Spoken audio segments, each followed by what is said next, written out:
debe de probarse objetivamente que el juzgador incurrió en alguna de las causales estipuladas en la ley del organismo judicial. La recusación no debe de quedar a la simple arbitrariedad, capricho, antojo o concepción subjetiva del litigante, ya que eso sí causaría perjuicio a la garantía de audiencia y de defensa. De hecho, han existido resoluciones que ha emitido esta sala de apelaciones que han sido desfavorables al Ministerio Público. Y yo no por eso voy a decir, es que la sala de apelaciones, al final de cuentas, dudo de su imparcialidad, voy a recusarlos, porque si en todo caso yo los recusara a ustedes, debo de probarlo. Fue recusado porque fue designado personaje del año. ¿Qué culpa tiene él? Inclusive hoy está circulando una publicación, dice los 5 jueces más valientes de América y aparece el nombre de él. ¿Y qué culpa tiene él? O sea que esa es una nueva causal para recusarlo, porque alguien externo diga tal funcionario público está actuando o le parece o es parecer de la persona que lo está nominando o designando, es cuestión de él, no tiene absolutamente nada que ver con un proceso. Escuchábamos las declaraciones de Francisco Sandoval, jefe de la FESI, la respuesta del Ministerio Público. Sí, pero aquí, y qué bueno que está hablando aquí el licenciado de la FESI, porque si bien nosotros estamos señalando esta una táctica dilatoria a partir de la defensa de Otto Pérez Molina y Otto Pérez Molina mismo, ¿verdad? También hay que decir que en ese proceso de economía, también el MP, como está abierto a posibilidades, muchas veces utiliza la táctica dilatoria. El mismo MP. ¿Cómo lo hace? Fácil.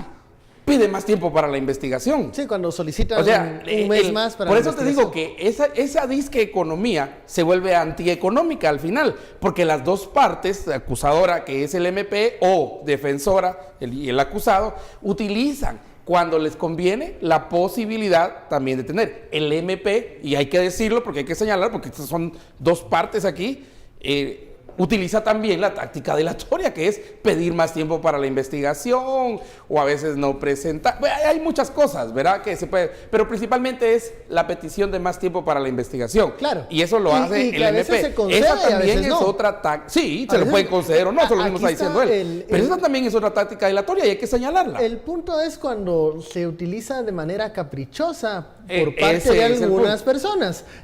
Por ejemplo, lo mencionaba también el fiscal, aquí lo hablamos, que esta recusación es por una entrevista a finales de año que se publicó, y bueno, esa es una causal según la defensa para recusar al juez, y el mismo abogado Calderón dijo, aunque tengamos la mínima duda, vamos a, con esa mínima duda, recusar al juez en su momento, porque digamos, tenemos ese derecho de hacerlo, pero es un derecho que está obstaculizando todos estos procesos y que en algún momento sí hay que pensar en poner alguna norma, regular algo, el tema del amparo. Para todas las partes. Para todas las partes, claro, porque hay un momento en donde ya no se está haciendo en beneficio del proceso o del debido proceso. Y ahí es donde entra el llamado litigio malicioso.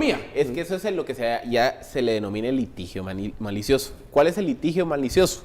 Cuando entonces yo tengo todos estos recovecos del proceso penal y yo empiezo a utilizar todos esos recursos, recovecos, amparos y demás, no con el objetivo de defender los derechos de mi cliente, sino con el objetivo de tratar de entorpecer el proceso. Porque recordemos una cosa, el objetivo del proceso penal no es condenar al acusado. El objetivo del proceso penal es llegar a la averiguación de la verdad. O sea, lo que busca el proceso penal, que cuando termine todo esto, los diferentes órganos jurisdiccionales nos digan, miren, sí o no existía una estructura que se dedicaba. Sí se puede probar o no. Sí se puede probar, no se puede probar. Estas personas la integraban, funcionaban de esta forma, defraudaron tanto dinero al fisco. Es decir, el objetivo del proceso penal es averiguar la verdad. Si en esa averiguación de la verdad resulta que hay personas que cometieron actos antijurídicos, se les sanciona, algunos con cárcel. Entonces, el litigio malicioso tiene como objetivo entorpecer eso, la averiguación de la verdad. Entonces, ahí es donde los malos abogados cruzan esa línea, Porque una cosa es que yo crea que de verdad están violando el derecho de mi cliente y en aras de garantizar los derechos de mi cliente, yo presento una recusación cuando yo creo que el juez realmente es parcializado. O yo presento una apelación a una resolución que yo creo que no la fundamentaron bien. Eso es el derecho del acusado. Pero si yo estoy metiendo todas estas recusaciones, apelaciones, recursos y demás, no para proteger o para defender a mi acusado, sino para entorpecer el proceso, eso ya es litigio malicioso. ¿Y se puede terminar con este incentivo malicioso? Es que yo iba a preguntar eso. ¿Hay alguna ¿Por qué forma? lo pueden hacer? ¿Por qué lo puede hacer? Porque está el incentivo. 1, 2, se puede hacer. Si no, no lo hicieran porque se puede hacer. Preguntabas al inicio que si habría alguna posibilidad dentro del sistema, en realidad no hay. No hay. El colegio de abogados no puede decir algo. Es que ahí está la clave. Para decir, Tendríamos que cambiar la norma. Tendríamos que cambiar la norma. Es que ahí es donde está la clave. Miren, en otras latitudes, el colegio de abogados opera como no solo como un representante del gremio, sino como un garante de la ética profesional. Es lo que ustedes en las películas van a ver como la barra. ¿Qué es la barra? La barra es un grupo de los abogados más reconocidos que evalúan la ética profesional de los abogados. Y entonces, en otras latitudes, en otros países, si ven que un abogado le estaba de meter zancadillas al proceso, con el objetivo de ver dónde se traba el proceso y hace que se le caiga, la misma barra le dice, mire, usted está faltando a la ética, porque usted como abogado defensor es cierto, se le debe a su cliente, pero usted también tiene un compromiso con el proceso penal, que es facilitar la averiguación de la verdad. Entonces, ¿qué hacen las barras? En otros países sancionan. Ya sea le ponen una multa, le suspenden la licencia y demás. En defensa del usuario, en defensa del cliente. Del proceso. Las también. barras y los boards, sobre todo en el sistema anglosajón, están para eso. Aquí el colegio de abogados es una barra show. Venden churrasquitos el día de la elección. Venden churrasquitos, llevan mujeres en pelota, todo ahí el día de la elección. Es una barra show. Ellos no andan viendo si yo como usuario del sistema me va a defender a mí, yo pudiera quejarme. Serían como una diaco, pues, ya. Ajá. Pero la diaco tampoco sirve, es otra barra show, ¿verdad? Entonces, para eso, sí, funcionan otras latitudes, pero ahí es donde tenemos que centralizar. No un colegio que funcione. Miren, es que el colegio debería funcionar para defenderme a mí como usuario del sistema de justicia. Así debería funcionar un colegio, que es como está pensado en otros lugares, no para defender al abogado. Aquí sí es claro en decir, voy a defender los intereses del abogado. Porque vean por qué el punto que está haciendo Estuardo, de por qué la barra o el colegio tiene que defender al usuario del sistema de la justicia. Hoy porque estamos viendo un caso penal, que es el Estado acusando a muchos individuos de cometer un acto antijurídico. Pero supongamos que estamos en un caso civil, que yo estoy demandando a Estuardo porque me estafó. O no porque me estafó, sino porque teníamos un contrato y él no lo cumplió. Entonces, Estuardo sabe que todas las pruebas están en su contra. Entonces, si Estuardo no me quiere pagar lo que me debe y él contrata a uno de esos abogados, va a retardar el proceso N número de años para no pagarme. En una de esas me hace quebrar, me obliga a que yo le diga, no, ¿sabes qué, Estuardo? Págame solo una décima parte, lo hacen engorroso. Entonces, atenta contra mi derecho como usuario. Mira el derecho laboral. Y entonces uno debería acudir al colegio de abogados cuando suceden estas situaciones. Porque es como, podría yo acudir al colegio de médicos si el otro está en la malpráctica, o al colegio de, no sé, de arquitectos. Pero pareciera que el Tribunal de Honor del Colegio de Abogados o el de médicos, o el de arquitectos, o el de ingenieros, o lo que sea, es que son sindicatos, están en función de sus miembros, no del usuario. Estos abogados que recurren a este litigio malicioso, en lugar de verse como parias o marginales, son buscados por muchas personas señaladas y ganan muy bien, tienen altos honorarios. Ustedes televidentes, si yo caigo con un clavo, a ese quiero de abogado. Así dicen. Así dicen. Porque, o sea, al más mañoso.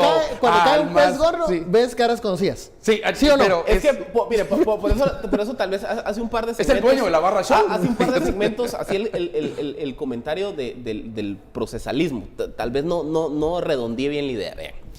En otros países, los abogados penalistas más reconocidos son aquellos que tienen una enorme capacidad para cuestionar las hipótesis de las fiscalías, para cuestionar la veracidad de los testigos, para poner en entredicho la prueba, que logra hacer una mejor investigación que la fiscalía. Es decir, los grandes penalistas En otras latitudes son aquellos que van a cuestionar la sustancia de la acusación. Aquí en Guatemala, ¿qué pasa?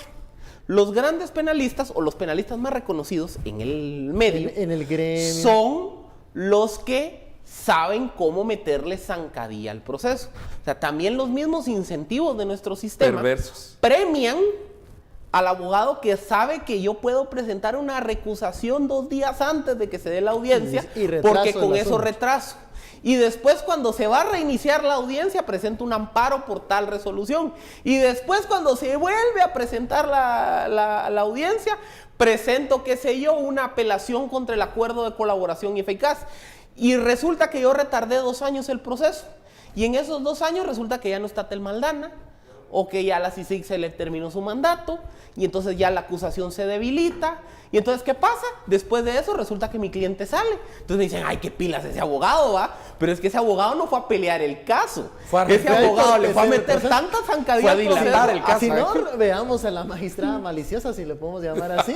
Ayer no, se presenta Solita. ella, sabiendo todas las reglas del juego. Se presenta sin abogados. Tanto que el juez, Pero Adrián si dice, está el "Miren, ya no incentivo, quiero saber otra nada vez, del caso". Si está el incentivo, ¿por qué no lo van a hacer? Es problema de incentivos.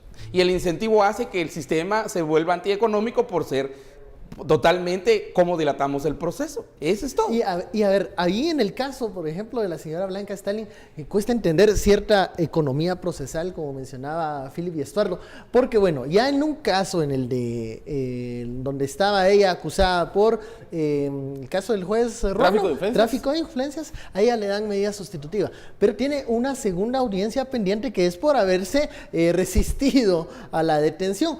Esa es la que ella aún no presenta y pareciera querer retrasar. Así va a seguir. Así va a seguir. Pero no entiendo, porque en el otro caso, que digamos es el más pesado, ya tiene una medida sustitutiva de podría irse. Porque, domiciliario. a ver qué pasa. Si a ella la ligan a proceso por el delito de resistirse al arresto o de obstrucción a la justicia, Automáticamente. entonces automáticamente se cumple una de las causales para que no le den medida sustitutiva, que es el riesgo de fuga. Esa señora sabe lo que está Entonces, haciendo. ¿qué pasa? La táctica de ella es No, iba a ser evitar magistrada, pues. al máximo que a ver, ella lo que no quería es que ese juez conociera el caso. Entonces, ella probablemente, a ver, como el caso de obstrucción a la justicia o de resistirse al arresto es un delito, entre comillas, relativamente menor, probablemente ese caso sí le pueda llegar a un juez suplente o a un juez de menor rango. Entonces, ¿qué pasa? En el cálculo de ella, en una de esas le cae a un juez más benevolente o que me dé un favor y me quita mi pupilo, entonces me quita esa acusación en mi contra. Si me quita esa acusación en mi contra, ya no se cumple la causal de ¿cómo se llama? De peligro de fuga, y entonces ya entra en vigencia mi medida sustitutiva, adiós, me voy a mi casa. Pero entonces, en el cálculo de ella, si ese caso se conoce ahorita, o si lo conoce un juez de instancia penal normal, a ella la van a ligar a proceso por resistirse al arresto. Se activa entonces resistencia al arresto, automáticamente le quita la medida sustitutiva. Esa es la apuesta de eso, eso está claro. Esa pues. táctica dilatoria de la magistrada maliciosa. Bueno, regresamos luego de la pausa. Vos la bautizaste magistrada maliciosa. No, aquí en esta conversación amena. No, vos la bautizaste. Nosotros no nos Está bien, SF, tácticas dilatorias.